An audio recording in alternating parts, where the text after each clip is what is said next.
And Shah Razim now boards the private launch which will ferry him across the channel to Britain. And, oh my God! This is terrible! This is terrible! The Shah's boat has blown up! This once gleaming gazelle-like craft is now a ball of flames! A human casserole where blood is the gravy, barbecuing the bodies in a crimson spit roast of white-hot horror! Gee, I wish I had a figure like that. You can. Benzinger lift and grip girdle. Benzinger's twin stretch panels hug your curves and prevent unsightly panty ride. You really do look 10 years younger. The Benzinger lift and grip girdle. Be a little firmer with your figure. And it's utter pandemonium at the French Peace here as we hand you back to the studio. Thank you, Bob. Well, what a body blow. Show arrest scene, coldly and cruelly assassinated by terrorists just when no one at all was expecting it. The death of the late Shaw's brother will come as a real kick in the teeth for President Cyclops at a time when our Middle East presence is... Mr. President. Mr. President.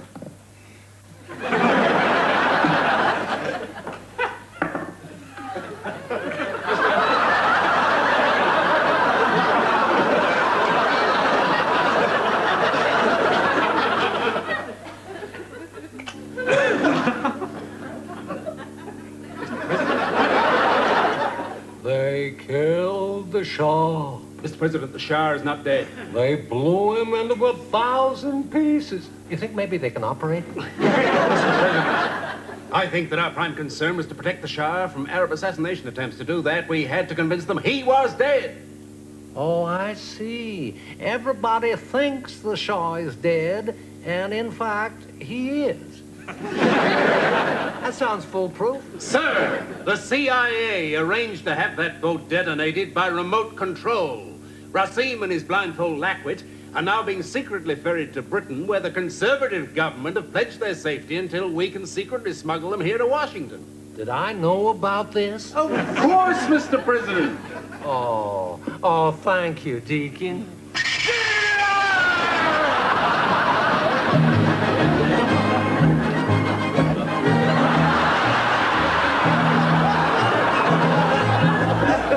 Master?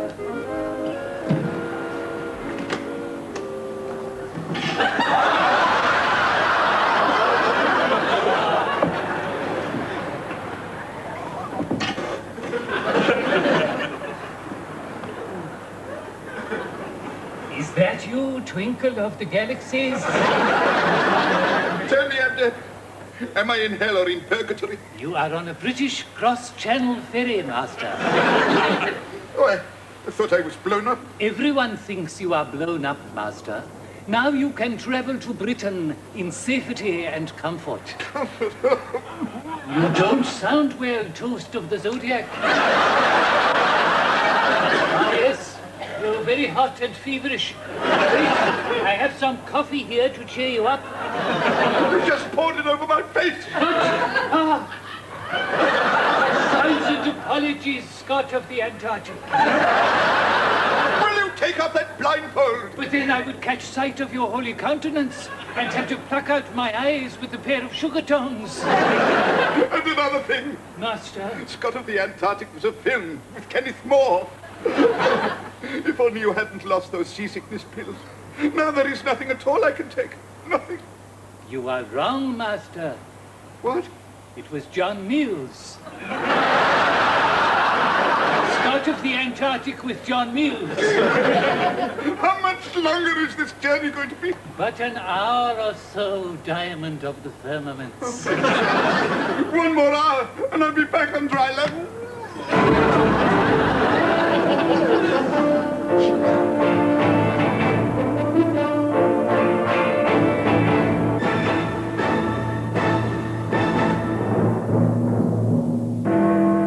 The National Seamen strike. All cross-channel ferries will be stranded where they are until further notice. The American couple being held by the KGB. Mr. Dubenkian claims a cruise missile was found in their rucksack. And the assassination of the Shah of Iran. Police raid a cafe in Brixton. Good evening. With just hours to go before Thursday's general election, the Social Democrats look set for a victory. The latest public opinion polls show Labour trailing with 16.1%, the Conservatives with 31.5%, and the Social Democratic Alliance with a resounding lead of 52%. The shift to liberalism is reflected too on the other side of the Atlantic, where Republican President Johnny Cyclops is now caught up in a desperate struggle for his own re-election in the autumn.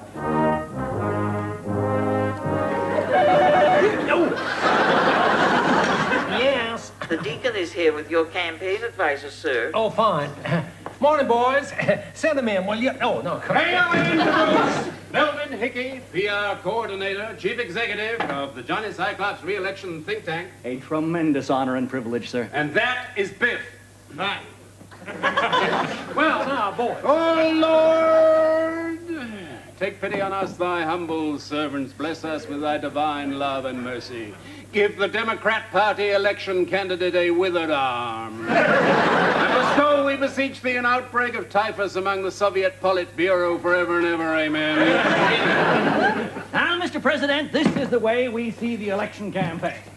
Using the Johnny Cyclops bomb as the very cornerstone of our foreign policy, we create an image of strength. Yeah, wait a minute. Johnny Cyclops bomb? What Johnny Cyclops bomb? It was named after you, sir. Yeah, I didn't think it was named after Laurel and Hardy. What is it? Biff? Hi. Well, basically, sir, the Johnny Cyclops bomb is the devastating new deterrent that gives you up to 50 times more fatalities than most leading nuclear bombs for the same capital outlay. That means more death and destruction, more value for your money. How does it work? The answer is simple. Fusion of heavy neutrons cause a realignment of subatomic quark particles, creating a supermassive new energy release. Yes, the Johnny Cyclops bomb. It makes the old H-bomb look like a sparkler. Think of the power and the glory, sir. We put the first batch of Johnny Cyclops bombs into full deployment just as the primaries begin. I announce these glad tidings coast to coast on my Texaco Complan hour of salvation. Suddenly you're back in the race. Yeah, but if one of those things accidentally went off, it could blow up an entire state. I mean, think of the risk. We have, sir. That's why we're citing them in Europe. Well, I don't like the idea of the most destructive instrument of death ever known being called the Johnny Cyclops bomb. Well, Biff thought it was a good idea. Am I right, Biff? The Johnny Cyclops bomb.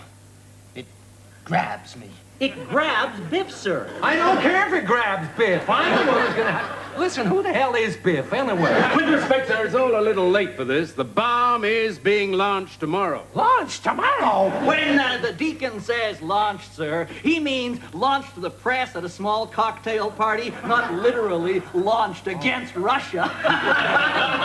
Unless, of course, you... No! I want my name taken off this goddamn thing. I want it called the quark bomb instead.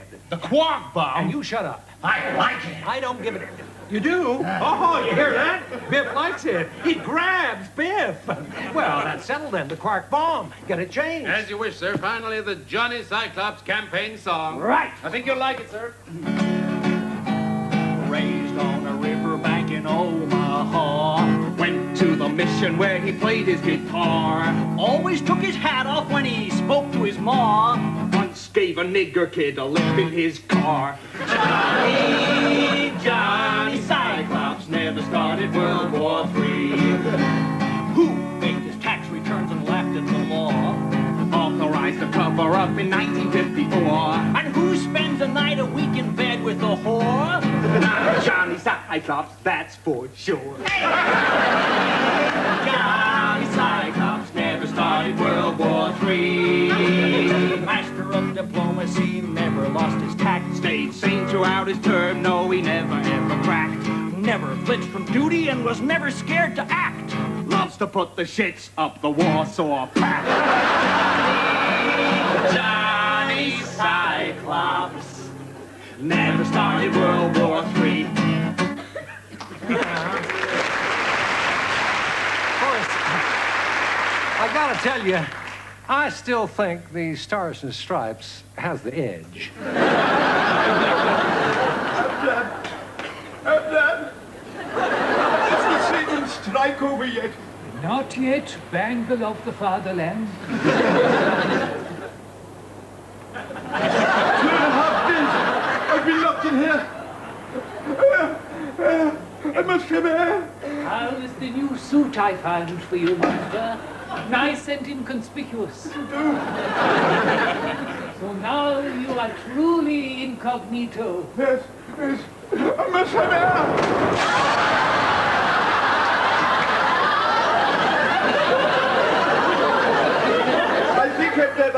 I had better have my uniform back. It will be done in about 10 minutes, Master. Good. What do you mean done? Where is it? Oh, it's perfectly safe, Master. I just put it in the washing machine.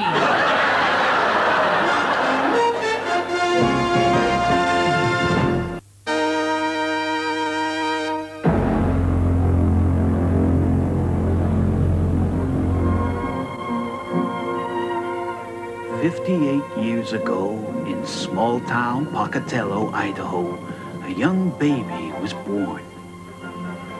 As a child, he grew up among the fresh pine forests and cool mountain streams, gambled with the gophers and prairie dogs. Today, that child is Johnny Cyclops, President of the United States, guardian of the free world, and founder of the most horrifically lethal instrument of mass destruction the world has ever known, the Quark Bomb, formerly known as the Johnny Cyclops Bomb, after the president of the same name. Okay, Mr. President? Yes, I voted for Johnny Cyclops the last time, and I'm not ashamed to admit it. I like him because he's such a decisive man. They say he never suffers from any form of amnesia whatsoever. A very decisive man. We interrupt this commercial to bring you a news bulletin. In the United Kingdom general election, there has been a narrow yet decisive victory for the left-wing Labour Tribune party of Kevin Pork. Mr. Pork is expected to seek a cabinet meeting very early to discuss his program of radical reform.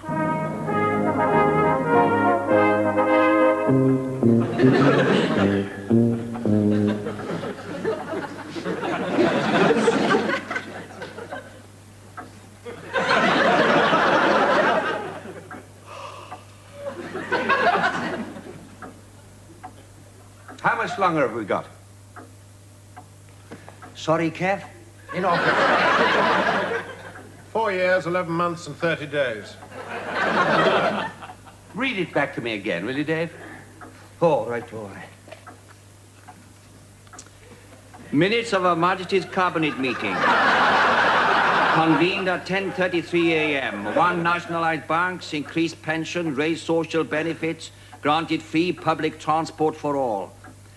Set up massive job creation scheme to reduce unemployment by 5.5 million. Total cost, £1,000 billion. 2, withhold all future EEC contributions, serve notice of withdrawal. Abolish Trident, slash defense spending by 98%. Cancel the civil list and close down the Daily Telegraph. Total saving, £1,000 billion. Any other business? Abolished House of Lords, withdrew from NATO, axed private education and settled the seaman's strike. The meeting was adjourned after 10 minutes.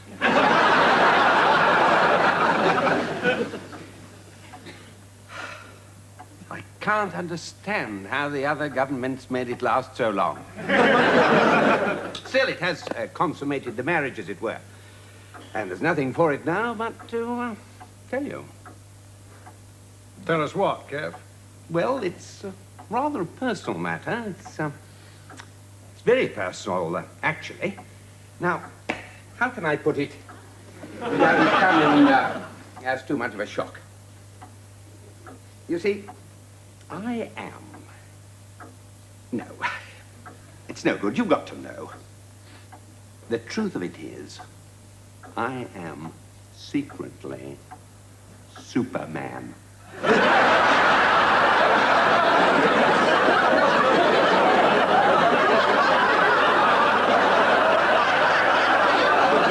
Superman? Correct.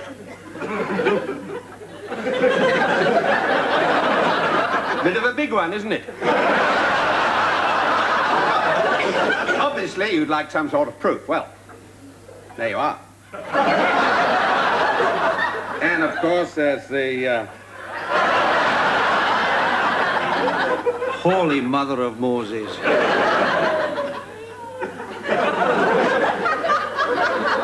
As you can imagine, this affects things rather heavily.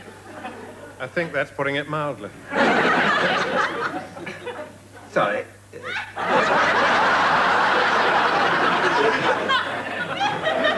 As from tomorrow, I shall announce the immediate withdrawal of all American forces, both nuclear and conventional, from British soil. In future, I shall be handling all our defense needs personally in my capacity as the man of steel. Oh, my God. We'll just tell everybody that it's part of our policy of unilateral disarmament. There'll be no need for an independent missile anymore, because I, myself, am faster than a speeding bullet. So, that's it, boys and girls. That's about the top and bottom of it. Oh. Hello?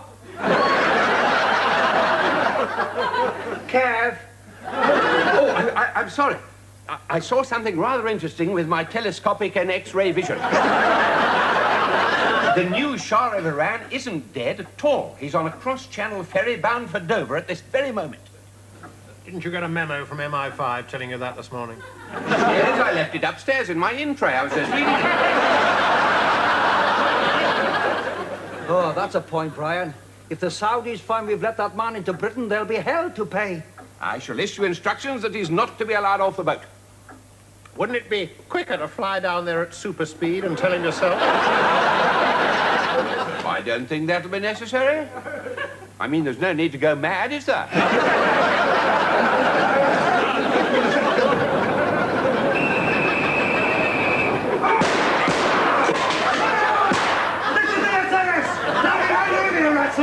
And we've got orders not to let you leave this boat. All right, my lad.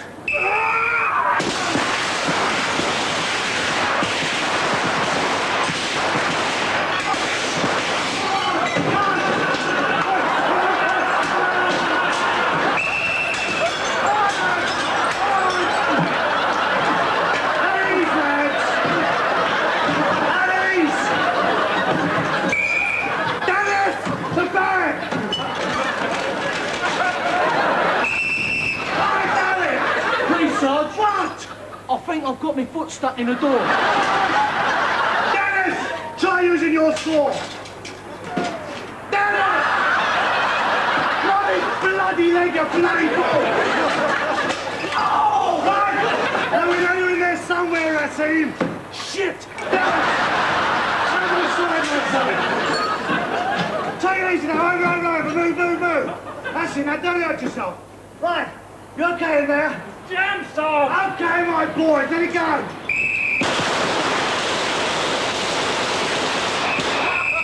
Right!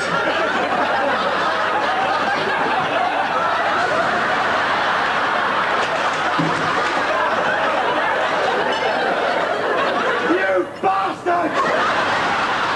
You callous, brutal bastards! Oh!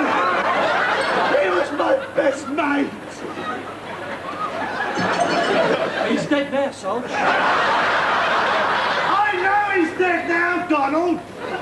I know clean and stiff when I see one. Now look, he's obviously not here. Now look, let's go try the rooftop garden restaurant. And Desmond, try dragging Dennis along, will you?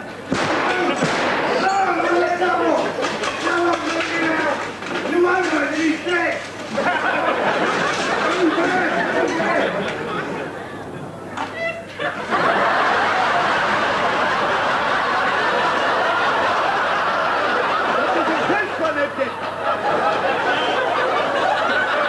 At last, we can make our way to dry land. What is that? Sorry, Bob, not in by any chance. Don't just stand there and let him at it! Certainly carbuncle of the asteroids.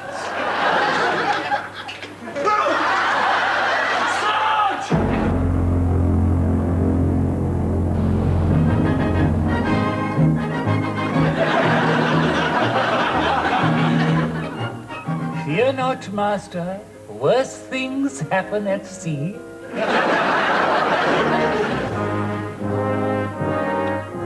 There it is, Deacon. And you know the latest crack going around the Pentagon? Why is Johnny Cyclops like a two-bit hooker? Oh, why is Johnny Cyclops like a two-bit hooker? Sick minds, Mr. President, sick minds! Well, how do they think I feel? The one man we were all depending on going back and forth across the English Channel like a shuttlecock. If only we could airlift him off! Far too risky, sir. We must not alert the Soviets, not while they have two of our citizens. We gotta get him off that goddamn boat! Sir, if the Lord had meant us to panic, he would never have given us clean trousers. Listen, Mary, get me Downing Street, will you? I gotta talk to this guy, Pork. Just who does he think he is? Oh, God save us. The Prime Minister of Great Britain thinks he's Superman. Will you give up? Can you imagine what would happen if the press got hold of this note? I'm sorry I can't make question time in the house today. Brainiac has escaped from the Phantom Zone. Hello? Yes, I'll hold. It's the President of the United States. Oh, glory, hallelujah. What are you going to tell him? I'm sorry, the Prime Minister is out of his mind at the moment. Will you stop whimpering like a baby? We've got to... Hello. No, I'm terribly sorry, Mr. President. We're not quite sure where he is at the moment. Hey, hang on. I think this could be him.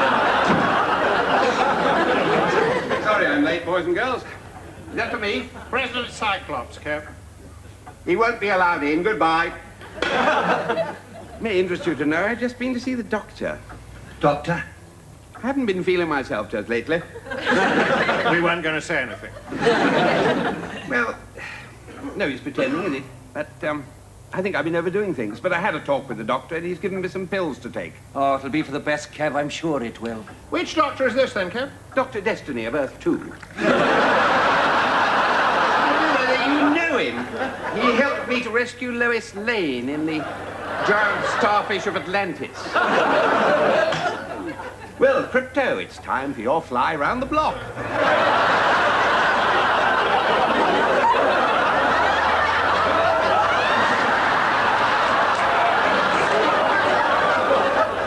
You know, I feel better already. Okay, so wait a minute, get this. How come Johnny Cyclops is like a two-bit hooker? You get in? Every day a new cock up.